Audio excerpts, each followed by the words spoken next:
Okay, we're live. So, good morning, everybody, and welcome to our Thursday Facebook Live.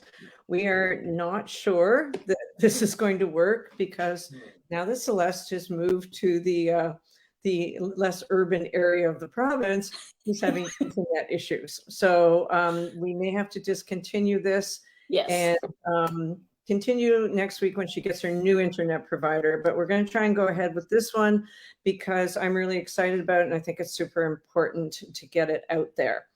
So today, what we would like to talk about, we have done no prep for this. We usually do a bit of prep. We haven't done any, is we are just going to talk about our two dogs. And we both have reactive dogs. And we have both had some really big breakthroughs with our reactive dogs, and coincidentally enough at the same time almost, although in different regions. And so we just want to share some ideas with you guys as to what you can do. And I'm pretty excited because I think there's some stuff happening at my end that's going to change completely the way I offer reactive dog programs from now on. So pretty excited about that. I haven't even talked to you about that, Celeste. So no, I know. I want to hear it. Well, let's try and start with you, Celeste.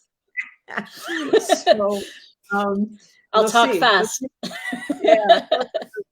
I don't know what you do in this case. So at any rate, I can still hear and see you and hear you, and you're still moving. So we're good so far. So for those who haven't been listening to our other ones, Celeste moved from a very busy urban area in Markham, Ontario, and she is now living in a small town just outside of Ottawa. So, and I've been getting tons and tons of messages from Celeste about Penny and how well Penny is doing. So do you want to share a little bit with us? And what we'll try and do is figure out why this is all going so well. That's our job here. So why it's working. Yeah, well, as you said, the area that I lived in was very, very densely populated. This is still considered a rural suburb area, so I'm still living with people around me, but it's a lot more open. There are spaces between houses here. And we live right, like we're living facing a park, so it's very wide open, very, very clear. yeah, Penny is very relaxed. I saw a photo of your park. It's huge. Yeah, it's huge. Is that where? Sorry, yeah. I didn't mean to. Is that where you and Penny spend most of your time? Yes. Okay. Yeah. Sorry. Go ahead. It's like it's a big green field with a man-made toboggan hill. So that hill kind of blocks the view of part of the neighborhood. And then on the other side is a storm pond that is bigger than any storm pond I've ever seen. It's huge, which is nice because that's a big other wide open space. So I mean, you can see everywhere when you're in that park. It's really, really nice. But yeah, so she's very she's like a different dog. She's just very relaxed here. She looks forward to going out. The anxiety seems to have disappeared. When we leave the front door, she's not looking side to side for whatever's going to pop out at her. She's just like, let's go on our walk. Let's go to the pond. Let's go to the park. And we sometimes walk. We sometimes just play. I love playing in the middle of that field because I can use anybody else walking. They're so far away, but I can still use them for practice. Yeah, she's just happy. She's relaxed, so I am relaxed. Keep talking, Celeste. I just have to grab. Okay, that's enough. Sorry. That's okay. No, that's okay. Canine manager is not here today, so we're oh dear, that's fine. The thing I like about this place is that the people have a different attitude towards dogs here too. Nobody tries to come to see my dog or tries to bring their dog to see my dog, which is completely foreign to me. Yeah. But I like it. And Penny's relaxed. She doesn't have that stress of, oh, do I have to meet that that dog, or is that dog going to come here? Okay. We haven't encountered any of that. Okay. No. Okay. So, which is nice. So for the first time, because I know what Cornell is like, because we have clients in Cornell. Like Lots of them. Yeah. I've driven through Cornell, and people tell me you go out your door and you meet 5 dogs before you get to the corner. Yes. And there's nowhere to hide in Cornell. You can't even run up a driveway because there are no driveways. There are no driveways. No, Yeah. it's true. And it's true. Yeah. So Yeah. so probably one of the big factors here in the new place is distance. Yes. Right. Yeah. And well, distance is the hardest thing for people in urban areas to create for their dog. It is one of the biggest factors in being successful if you're working with a reactive dog. Is Yes. You got to be at the distance at which your dog can be successful. That's right.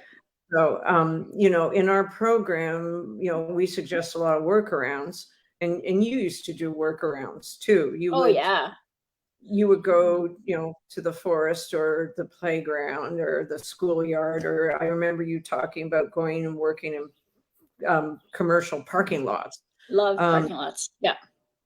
Yeah. And those workarounds are there. And I talk to people about, go find a dog park where all the dogs are fenced in, but you can be, far away. But, you still have to get in your car to go and do all that stuff. Unfortunately. And you did it. I know that you did it. But not everybody has time and logistics in their life to do it. Although, the reality is if we want to work on it, we have to do it. I did it too. I used to drive places in my truck and that. So distance is a big factor for your dog staying under threshold. All right.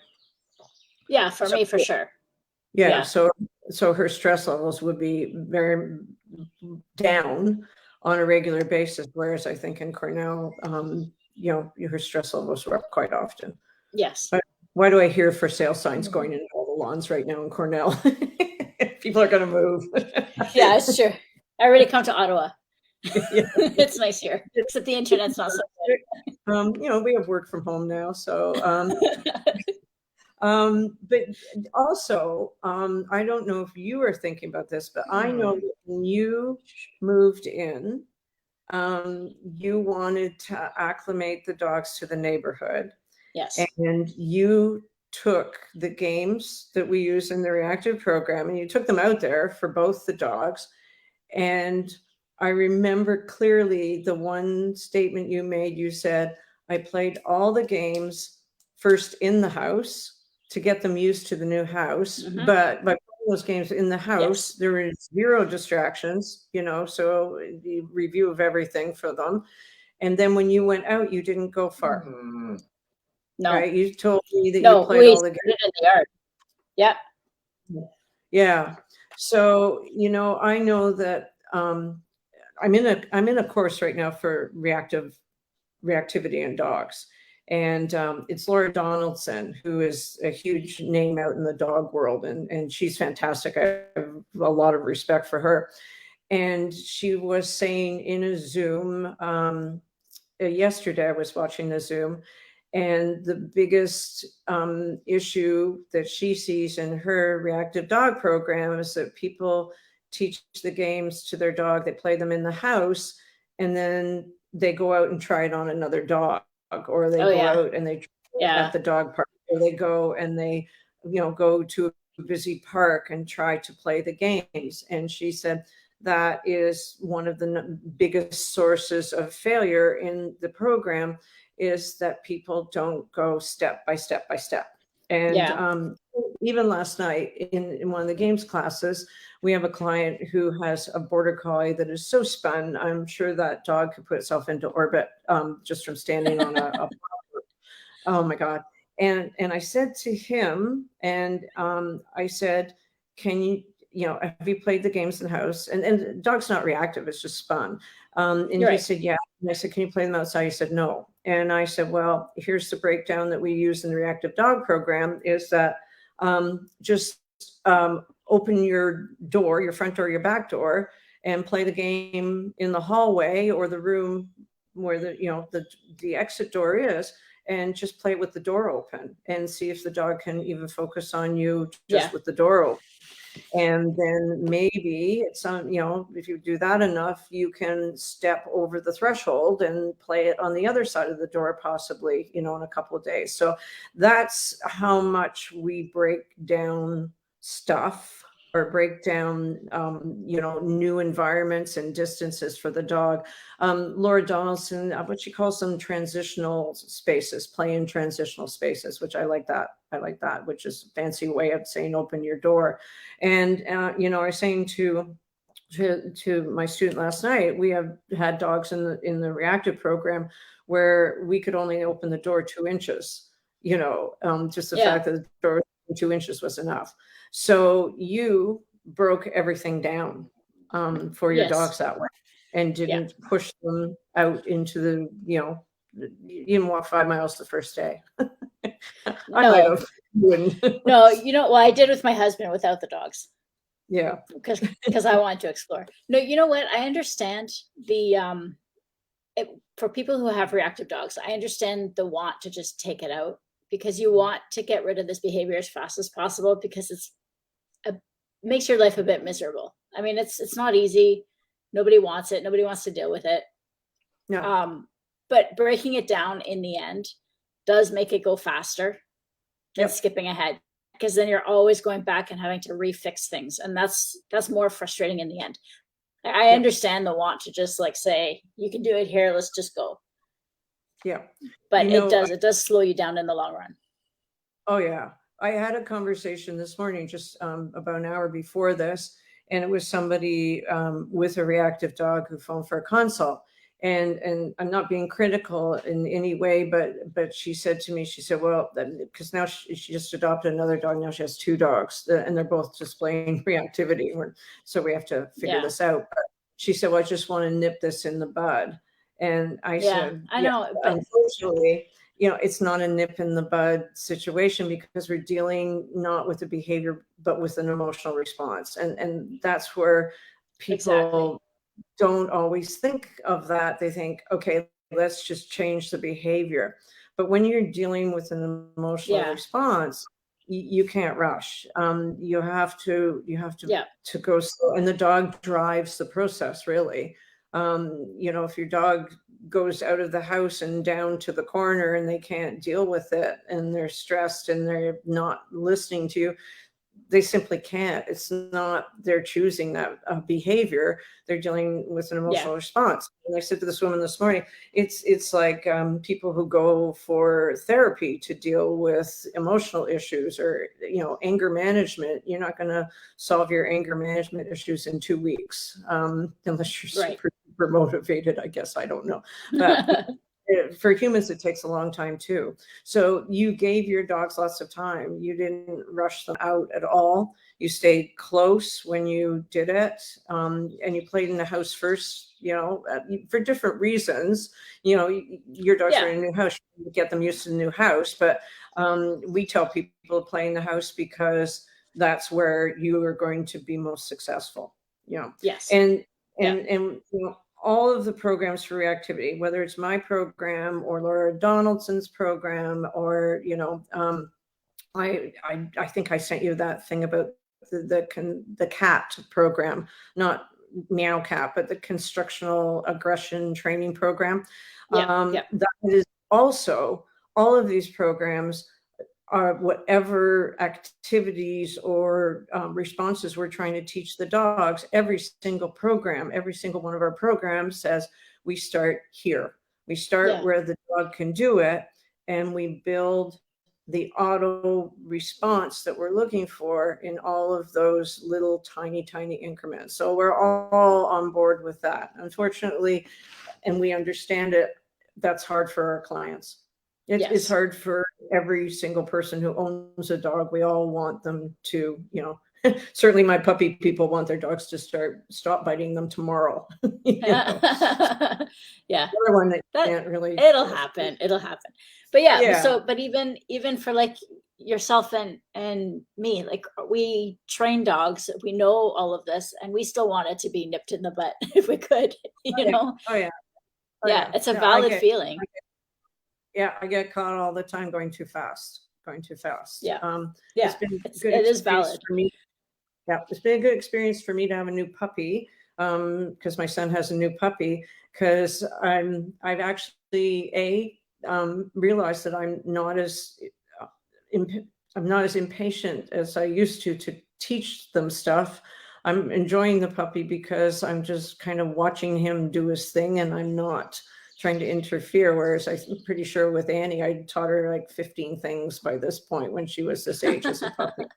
Least I'm slowing down a bit, but I also see how it's hard. It's hard for us just to relax and let our dogs learn at their own speed, and that's a big, Exactly. yeah, Yeah. yeah, yeah. Yeah, and I think So that might be part of this too, this move. I mean, part of why we moved here was for all of us to just kind of slow down a little bit because we yeah, were feeling very stressed, and it was like just getting out of the rat race a little bit, you know, of being in the GTA. So yeah, we've slowed down a little bit, and I think our behavior towards our dogs has been the same. It's just like, that's you know good. what? Just take your time. Our walks, sometimes we don't go for long walks. They're long time wise, but they're just like across the road because they Yeah, want to sniff every blade of grass along the way. And we're just like, all right, we just stand there and chat while the dogs sniff. yeah, yeah. And it So makes a big difference. okay. So have you been able to decrease the distance at which Penny is okay with other dogs? Yes. Um, she can get closer, but for a very short period of time. So like just I can't stop and talk to somebody with a dog, but I can walk past them. Does that make Yeah. sense? And I can Yeah. walk past them. I can't talk to them when they're walking past because I'm working with Penny the whole time. But she Yeah. doesn't bark or lunge or get all tense like she used to. Good. Good. But it Good. has to be fast. It still has to be fast. Like we power walk past people. Okay. It's okay. Eventually you'll be done by one But second. we're like 6 feet apart. And that's Wow. huge. Yeah. Wow. Yeah, That's it is. huge. Yeah. Yeah, that is. Cool. Yeah. Cool. Yeah. So do you have anything else to add to that that you think might have Well, worked? Want to share? I mean, we talked about distance being crucial, but I think that consistency is Oh, also so important.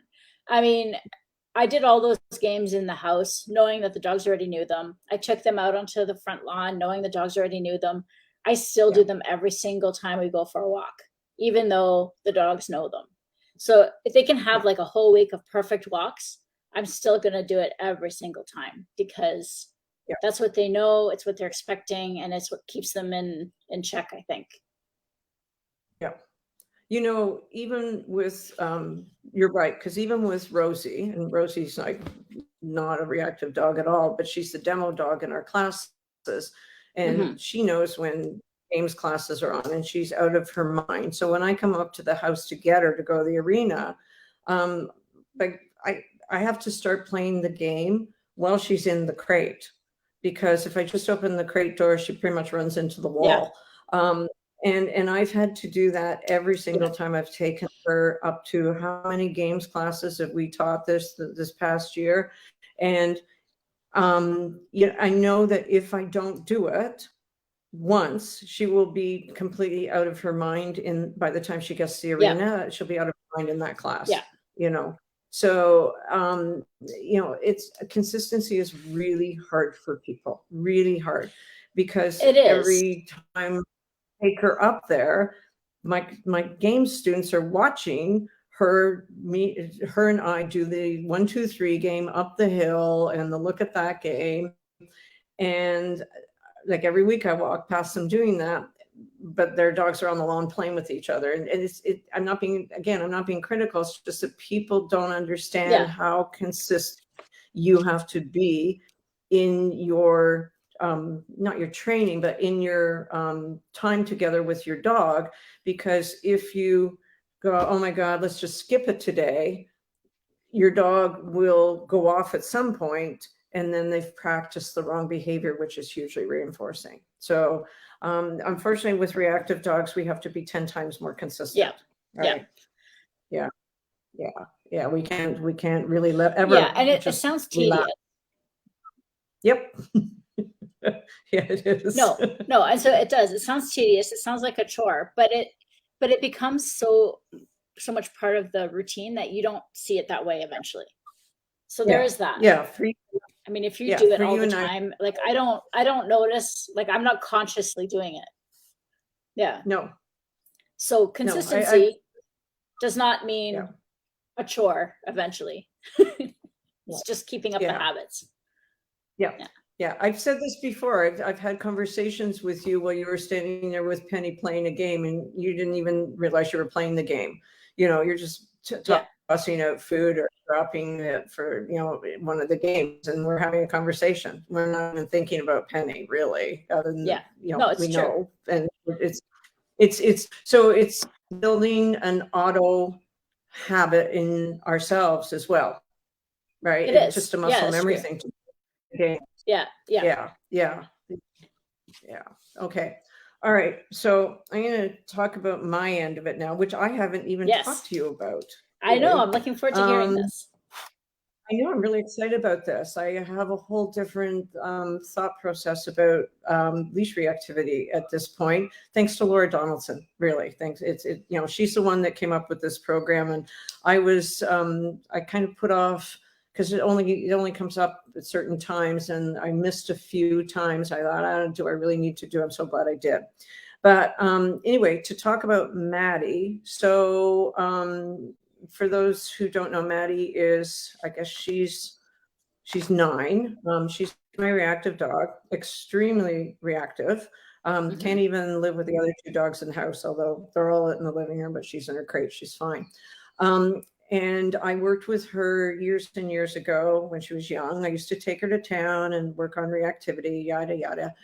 And then, I kind of gave it up because, there's so many classes that we're teaching, and I've got the other 2 that I was doing stuff with. And I thought, it's okay. We live on a farm. She's good. She doesn't see other dogs. It's okay. She doesn't see that many people because, we don't have people over. So I let it go. But about, I don't know, not long ago, less than a year ago, Brett started walking her out on the road. So I would, sometimes go to the forest. Sometimes we go to the forest. Sometimes we go to the road. Now we're all out on the road because the forest was completely destroyed. There's no path left, and 40 acres is just inaccessible. But anyway, so he's been walking her up and down the road, at least once a day for, several months. And her reactivity is substantially reduced. He can now walk her past people, because she's not reactive to people, but anxious. So when she first sees people, it's a reactive response. It's like bark, bark, bark, bark, bark.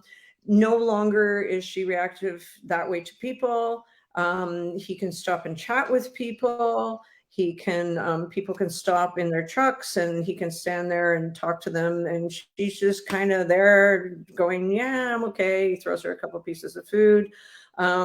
She has encountered some dogs on the road, but not really overreactive. He said, well, I've had 1 or 2 barks, and that's about it. And she comes back to me.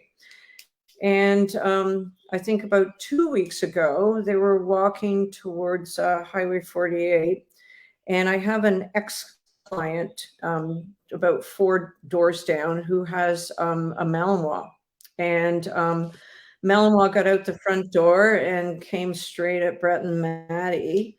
And I think Brett was more reactive than Maddie at that point. And the woman came out and caught the dog, but the dog didn't do anything. The dog could have, but didn't attack. But it was right there in their face. And so, Maddie barked a couple of times, and then she just looked at Brett and kind of like, do you have a cookie thing? Which is unbelievable. Yeah.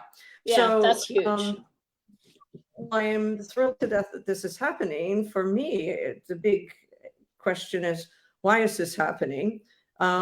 Because Brett obviously didn't go to the Walks at Work program, and we haven't really just like any of the training I did with Maddie was stuff I did on my own. I never talked to him about it. And it's not like we sat down and had a discussion about how to get down the road or anything. And he's not,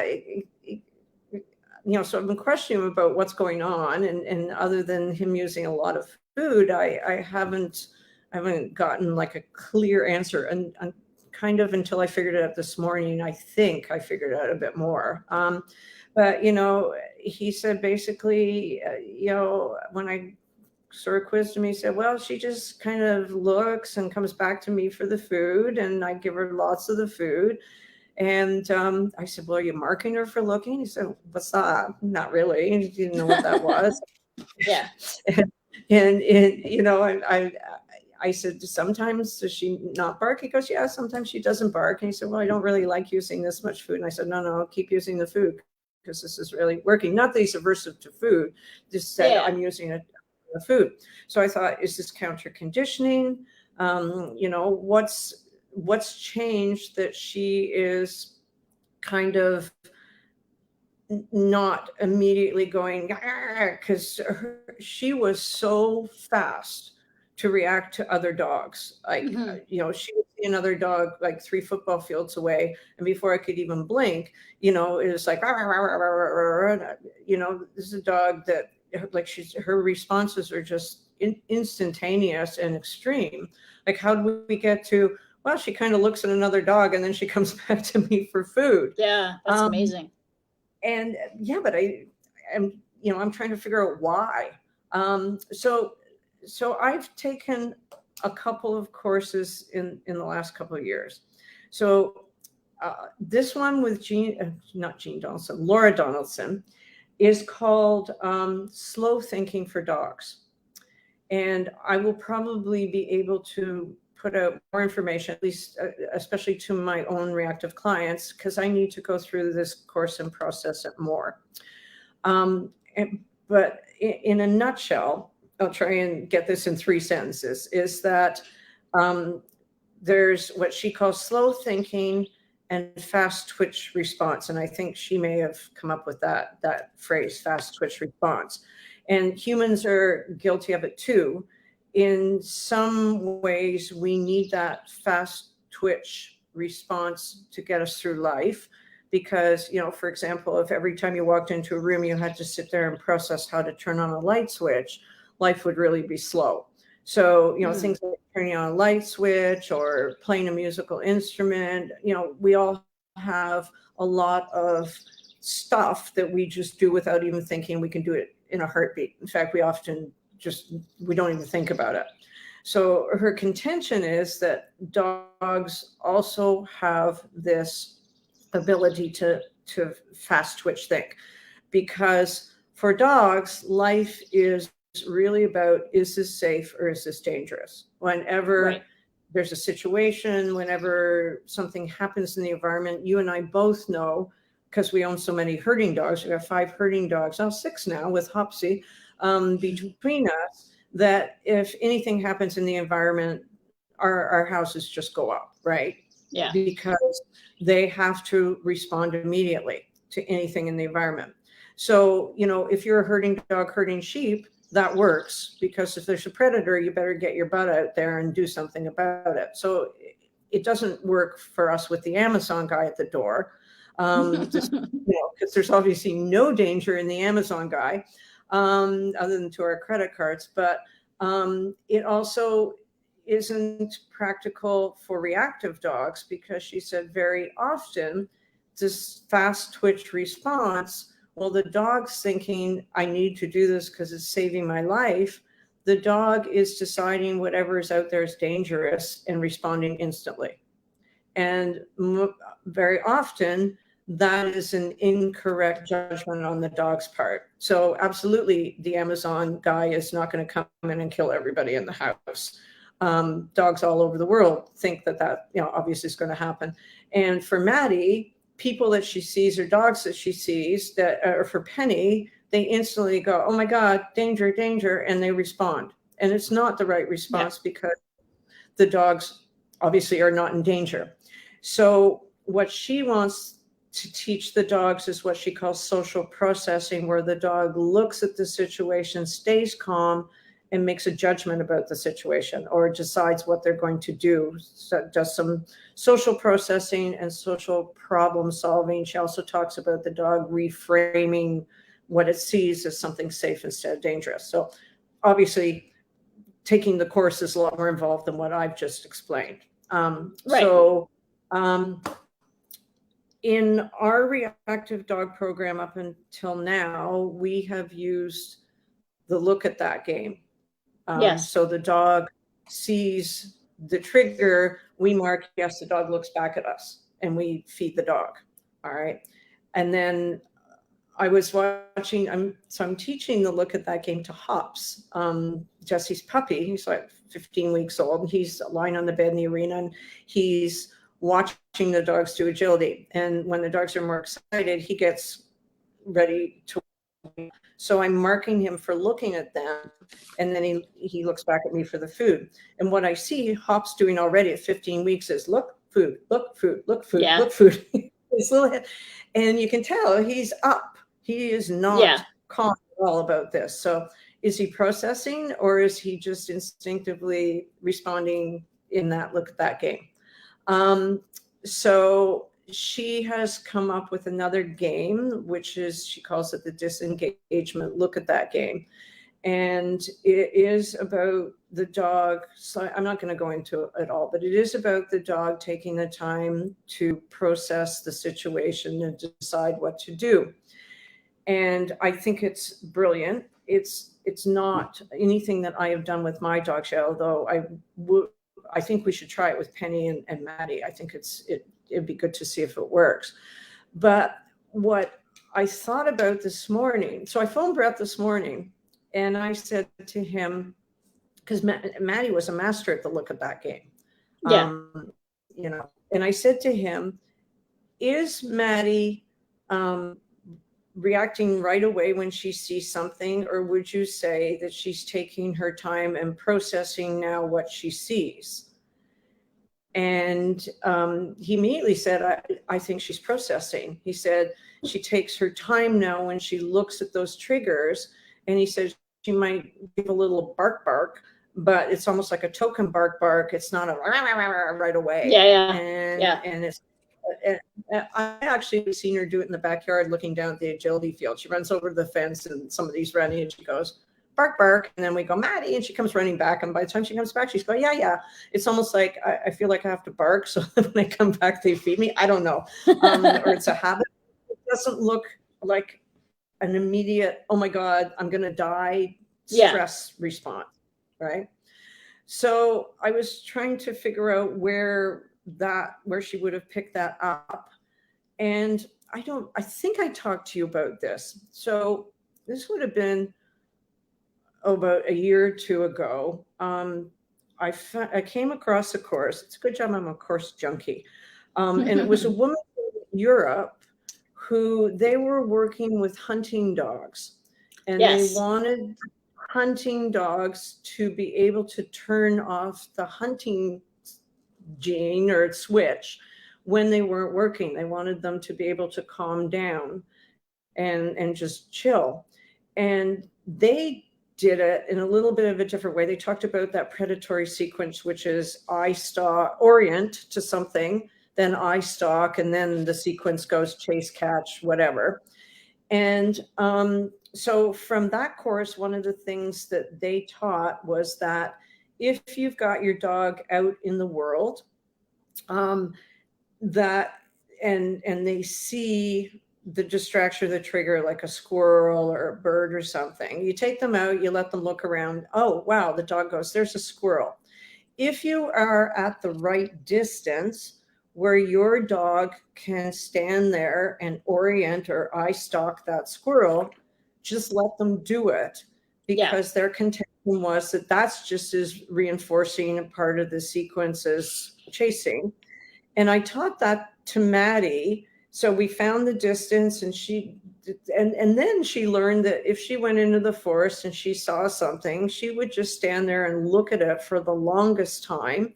And then she would disengage by herself and come back to me, and I would play the orientation game, which was the completion of the sequence. And she got really good at that. Yeah. And then, I stopped taking her out in the forest and Brett took over. So it's the same sort of thought, I think, is that let's let the dog stand there and process the situation. If they get over a threshold, we just get back to more of a distance where they can process, stay calm. And I think that's where she learned to process a little bit. It's certainly not the same thing that Laura Donaldson is, not in the same way that Laura Donaldson is teaching it, but is definitely the same concept in that we teach all of these dogs or set the situation up. So instead of reacting quickly, they can process the situation, decide to disengage on their own and come back and be reinforced for it. And then we can move on, which is more dog centered.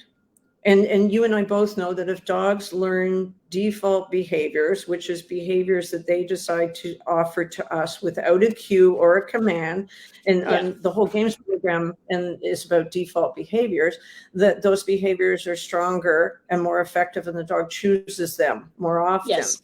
So I think that's what's happening. What happens in both these programs is the dogs get to do that processing. Laura calls it social processing, and then problem solve, which is to return to us for reinforcement without any cues.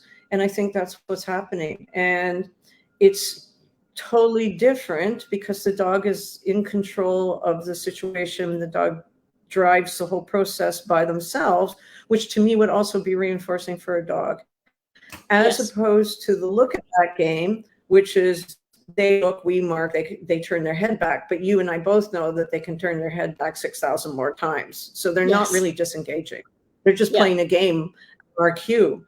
So to me, this is like a whole epiphany about our guys and what we can help them do to process the world in a slower, more thoughtful way. Yes. So I remember you telling me. I remember you telling me about this. I think it was like 1.5 years, 2 years ago. I do that with Penny, where I just let her at a big distance just kind of watch things. I used to do it in parking lots. Now I do it in a nice grassy field. Which is nice for you.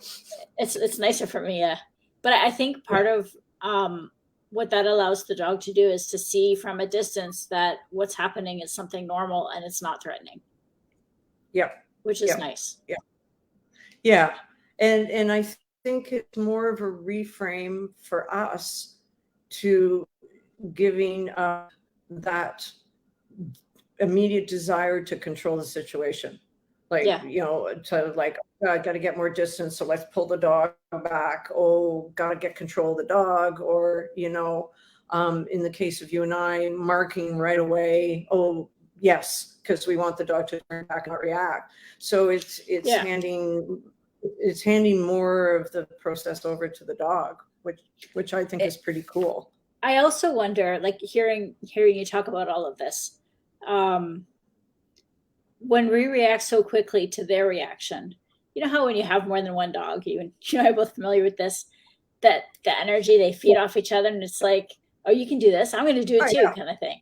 So I almost wonder if when they react and then we react, then they can react again, because it's like, oh, we're doing this thing, I know. We're not barking and lunging, but we're our energy's up here when we're doing that. Yes. So in a way, it's almost counterproductive. How to do that? I know, but I haven't figured out how to do that with 3 dogs in the house. That's hard.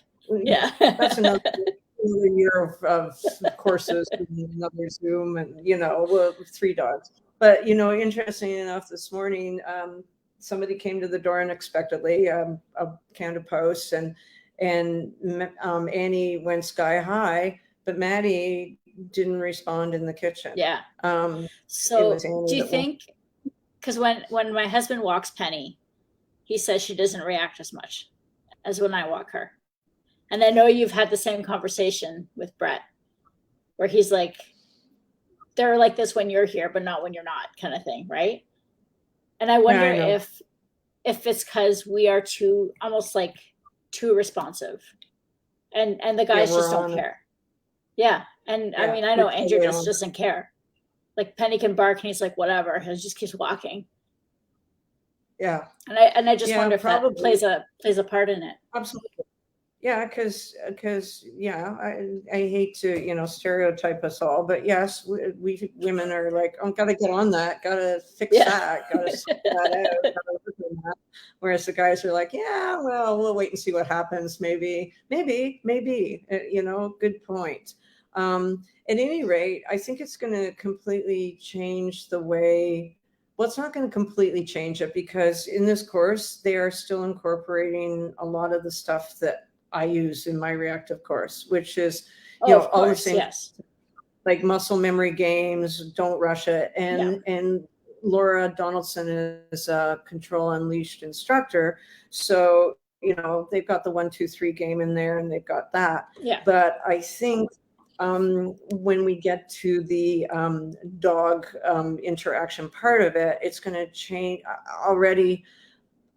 What I think I'm going to do, and one of the things I'm going to do is we're going to start to offer some live sessions with people, because in order to be able to let your dog have the time to go through that social processing, and there's a way she uses food, and it's again, I'm not going to go through her whole game here, but she is working the distance too, just as we do. So I think what we're going to do is set up the availability for people to come and work with Rosie as a decoy dog, or Annie as a decoy dog, at a distance at which they can let the dog take the time to learn this. Because I think if you want your dog just to stand there and process, and we set it up so they can do it successfully, definitely distance has to be crucial on this one. Yeah. Oh, for sure. Yeah, I would agree. Yeah, so I'm pretty excited about it. I think it's the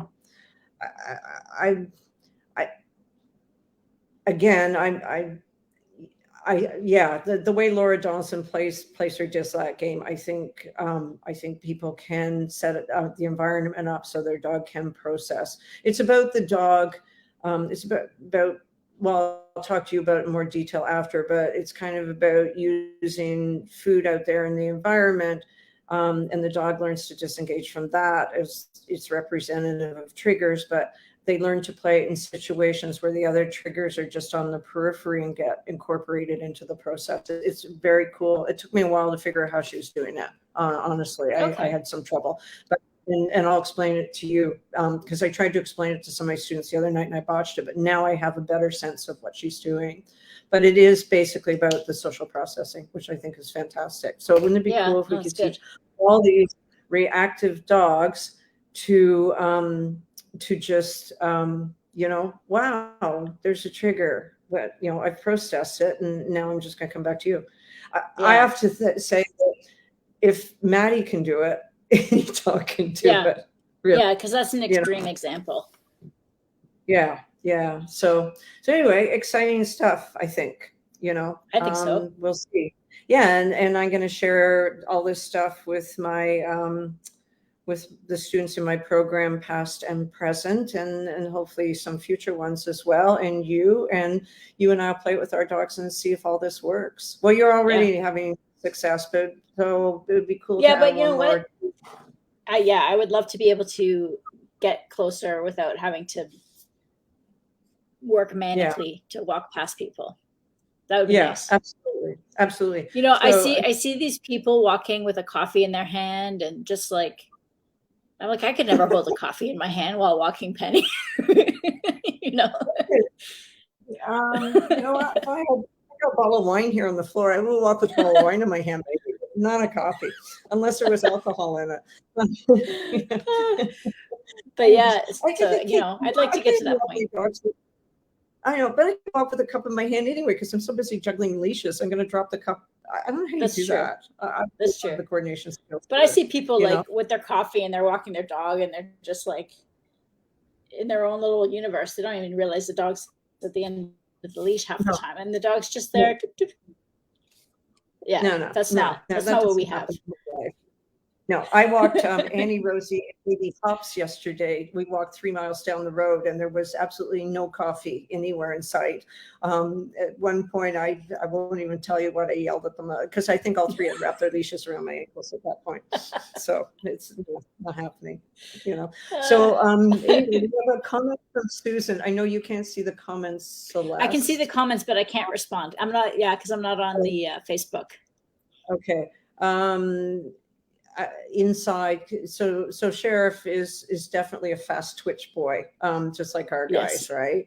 And she Yeah. said inside the daycare is just such a high arousal state, you know, lots of kennels barking and he's barking and yeah, you know, yeah, those situations are really tough for our dogs because they're just, you know, they're just picking up that whole let's bark at something, you know. Yeah, and Yeah. the consistency thing there is hard because you're not the one that's there with him all the time.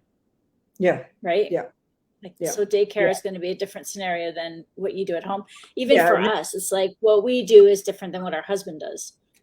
So it's hard. Yeah. Consistency is hard. But Yeah, it is important. and it's hard in that case because Sheriff's a dog who needs to go to daycare Yes. because he's so social. And that's part, you know, we know how many dogs are leash reactive just because they're social and they want to go and play with, you know, everybody. So he needs the enrichment of playing, but, you know, they're playing in a high arousal situation. Hard to find places where our dogs can just be calm around other dogs. You would need a very, very, very large facility. You would. That's true. You know. Yeah, because they need the distance. Yeah, and I have another student, Julie. I guess Julie, hi, you're watching Riley's barking is driving you bonkers. Yeah, well, that's interesting. So Julie, you're I won't welcome get on a bed unless there's a soft blanket. We can have a discussion about that because we need to know why he's barking. Absolute Dog, I know this we're digressing from the topic of reactivity, but Absolute Dog has a webinar this afternoon on barking and how to solve barking. And they have a new mini barking course out, which I'm totally purchasing because it's like $36. So maybe next week we'll talk about barking in the live, and I'll just steal the Absolute Dog solutions, and we'll present those next week. But we could talk about barking. To do that, Absolute Dog puts their stuff out for the whole world to share. So yeah, I'm going to take the mini barking course this week, and maybe we'll incorporate that as well. So yeah, everybody wants that solution to the barking. Yeah, I know, but you know. Reactivity for me is more of a priority for my students right now. Oh, of course. But I think alive on barking, people would like that. Yeah. So anyway, like I said, I'm going to add all that stuff to the Walks at Work program and get everybody practicing the new game. And we'll see if we can, you know, do some live sessions with people and who need it. You know, because lots of people are in areas where they, like you were in Cornell, you couldn't possibly the distance in Cornell. So maybe we have to start offering that to start for the dogs so that they have a hope of success. I think we'll do that. Yeah. And yeah, we'll see how it goes. And you and I will play with our dogs and see how that goes too. Right. Yeah. But as an end note, there is hope for success because we are seeing it. Yeah. Yeah. And hopefully we'll just get you guys there faster than we got there. Yeah, I'm super excited about it. There's tons more in this course with Laura Donaldson. She is truly amazing. So, you know, hopefully I'll learn even more about this. So, yeah. So thanks, Celeste. It was fun chatting. We haven't chatted in forever. And you and I actually don't know if any of this actually got to people because the internet doesn't look wonky, but I know we were having internet issues. So hopefully everything got out to everybody. And if anybody has any questions or comments, please leave them in the comment section. We'll get back to you guys. And hopefully Celeste will get new internet and we'll be back next week. Working on it. Facebook Live, Drop the Leash 2.0 next week. That's okay. Okay. So thanks a lot. Have a good week, everybody, and we'll talk to you next week.